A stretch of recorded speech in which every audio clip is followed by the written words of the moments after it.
तो आगे देखिएगा कि महाकवि भारवी आ गए हैं हमारे इसमें। मध्य प्रदेश की जो यहाँ पर 9वीं इकाई में 5वें कवि के नाम है भारवी। भारवी का मूल नाम क्या है? नाम है दामोदर।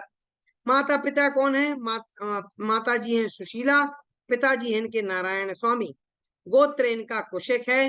हाँ, कुशिक गोत्र में ये उत्पन्न हुए। इनकी वंश परंपरा देखिए, पहले हुए भारवी, भारवी के पुत्र हुए मनोरथ, मनोरथ के पुत्र हुए वीरदत्त, और वीरदत्त के हुए दंडी। भाई जो दंडी बड़े प्रसिद्ध कवि है ना काव्य आदर्श वाले, वो दंडी इन्हीं के ही जो है प्रपौत्र हैं इनके। और दंडी के ये प्रपितामह हैं। प्रपितामह माने परदादा, परदादा हैं, दादा के भी दादा, दादा के भी पिता हैं ये, इसलिए इनको परदादा या प्रपितामह कहा जाता है। भारवी के दंडी कौन है अगर प्रश्न आ जाए? आ चुका है ये, टीजीटी पीजीटी में आ चुका है, जीआईसी में भी आ चुका है।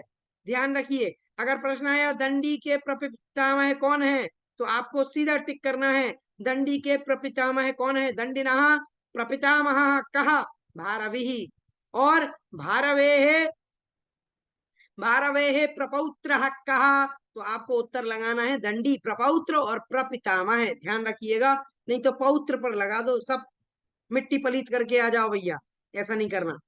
इनका समय क्या है? 550 से 620 ईस्वी इनका माना जाता है। धारा नगरी जो अभी मध्य प्रदेश में है, उसके निवासी थे ये। राजा भोज के समकालीन थे। आश्रयदाता कौन थे इनके? चालुक्य वंश के राजा विष्णुवर्धन। हाँ, विष्णुवर्धन इनके आश्रयदाता थे। एक दो और भी इनके आश्रयदाता रहे हैं। हाँ, प्रमुख रूप से विष्णुवर्धन इनके आश्रयदाता रहे। अर्थ गौरव में इनका बड़ा अच्छा योगदान रहा है। कहते भी हैं भारवेर अर्थ गौरवम। हाँ, अर्थ गौरव का मतलब होता है कि गागर में सागर भर देना। एक शब्द की बात है, उसके अर्थ जो है बड़े गूढ़ विशाल निकले, तब बात बनती है। तो ये इन्होंने प्रयोग किए हैं। गागर में सागर भरा है। उद्भट जी कहते हैं भारवेर अर्थ गौरवम, उपमा कालिदासस्य भारवेर अर्थ गौरवम। तो उद्भट जी ने बड़ा अच्छा कहा है।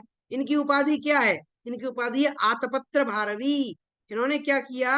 इन्होंने सोने के आतपत्र माने छाते की उपमा इन्होंने कर दी। इस कारण से आतपत्र इनको भारवी कहते हैं। आतपत्र भारवी। तो देखिएगा, एक उपमा से ये इनका नाम प्रसिद्ध हो जाता है। क्यों? क्योंकि उन्होंने ऐसी बढ़िया गजब की उपमा कर दी कि लोग बाग जो है उससे मोहित हो गए। हाँ, अब देखिएगा, विचित्र काव्य शैली के प्रयोग वो ये करते हैं, इसी के लिए ये प्रसिद्ध भी हैं। जनश्रुति क्या है? जनश्रुति है कि एक बार पिता के द्वारा इनको डांटा गया। इनके बारे में भी जनश्रुति बनी हुई है। तो डांटा गया तो भारवी ने क्या किया? भारवी सोचे पिताजी तो जो है डांटते रहते हैं, अपमानित करते हैं, मेरी कभी प्रशंसा नहीं करते। बोले आज तो या पिताजी रहेंगे या मैं रहूंगा। हाँ, तो दो दो हाथ कर लिए इन्होंने पिताजी से। बोले अब तो मैं पिताजी को छोड़ूंगा नहीं। ये वध करना चाहते थे। वध करने के लिए जब पहुंचने वाले थे, तो माता पिता की गुप्त वार्ता सुनी। माता पिता में गुप्त वार्ता हो रही थी। माता जी कहती थी आप बार बार अपने पुत्र को क्यों डांटते हो? बड़ा अच्छा विद्वान है, लोक में इसकी इतनी अच्छी प्रसिद्धि है, आप होगी उसको डांटते ही रहते हो। तो पिताजी ने कहा कि मैं इसलिए डांटता हूँ, उसके दोष इसलिए गिराता हूँ, ताकि वो जो है वो और अच्छा बनता जाए और बेहतर बनता जाए। जब उन्हें ये पता चला तो उनकी आंखों से आंसू आ गए, बड़े दुखी हुए, गहरा दुख हुआ, पश्चाताप उन्होंने अपने आप में पश्चाताप भी धारण किया कि भैया मैंने पिताजी का वध करना चाहा और पिताजी तो मेरा ही हित चाहते हैं। तो ये किरातार्जुनीयम इनकी रचना रही है। बृहत्त्रयी में एक प्रसिद्ध रचना है, इसमें 18 सर्ग हैं। किरात जो शिव जो है शिव वेशधारी किरात और अर्जुन के युद्ध का वर्णन इसमें किया गया है, तो किरात अर्जुनियम इसका नाम पड़ गया। इसकी बढ़िया अच्छी टीका मिलती है, घंटापथ टीका। घंटापथ टीका के करता है मल्लीनाथ। जो मल्लीनाथ अभी हमने बताया था ना, वही मल्लीनाथ इसके करता है। अच्छा, एक बड़ा बड़ा प्रसिद्ध श्लोक भी प्राप्त होता है भारवी जी का, जो किरात अर्जुनियम में आया है। नो नुन्नो ननो नुन्नो, इस प्रकार से बड़ा अच्छा श्लोक है। मुझे तो याद नहीं है, होता ही नहीं है वो, क्यों भूल जाता हूं मैं बार बार, क्योंकि उसमें ना ना नो नो नो न, न, इस प्रकार से प्रयोग है, तो बड़ा कठिन सा जान पड़ता है। और अब आप सोचिएगा कि उन्होंने एक ही अक्षर का सहारा लेकर के, नकार का प्रयोग करके पूरे एक श्लोक लिखा, और उन्होंने बड़ा गजब का प्रयोग इसमें किया है, इसमें कोई डाउट नहीं है। ऐसा प्रयोग पहले कभी संस्कृत में देखने को नहीं मिला।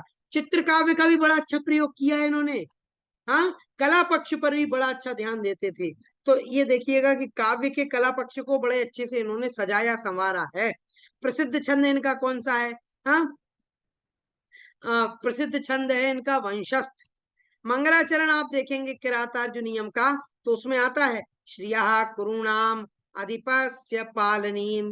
हाँ, तो इस प्रकार से ये मंगलाचरण श्रिया माने श्री से प्रारंभ किया है। ये स्वयं में एक मंगलाचरण है। श्री माने होती है लक्ष्मी, और प्रत्येक सर्ग के अंत में लक्ष्मी शब्द का प्रयोग किया है। प्रारंभ भी लक्ष्मी से मंगलाचरण, और सारे सर्ग जितने सर्ग हैं सबके अंत में लक्ष्मी लक्ष्मी लक्ष्मी शब्द जरूर आया है। तो मान लीजिए इन पर लक्ष्मी जी की कृपा रही होगी, या फिर लक्ष्मी की कृपा पाने के लिए इन्होंने ऐसा प्रयोग किया है। हाँ, तो आप देख लीजिएगा, ये बड़े अच्छे कवि रहे, बड़े प्रसिद्ध कवि रहे। क्यों? क्योंकि ऐहोल शिलालेख जो दक्षिण में प्राप्त होते हैं, उसके अंतिम शिलालेख में अंतिम श्लोक में इनका नाम आता है, कालिदास और भारवी का। हाँ, देखिएगा, देखिए क्या आया है ऐहोल के शिलालेख में, क्या आया? समेधावी कबीर विद्वान भारवी प्रभवो गिराम अनुसाध्यान करोन मैत्रीम नरेंद्रे विष्णुवर्धने। तो देखिएगा कि बड़ा प्रसिद्ध जो है इनका नाम है, बड़े प्रसिद्ध कवि हैं। मल्लिनाथ जी इनके बारे में कहते हैं नारिकेल फल सम्मित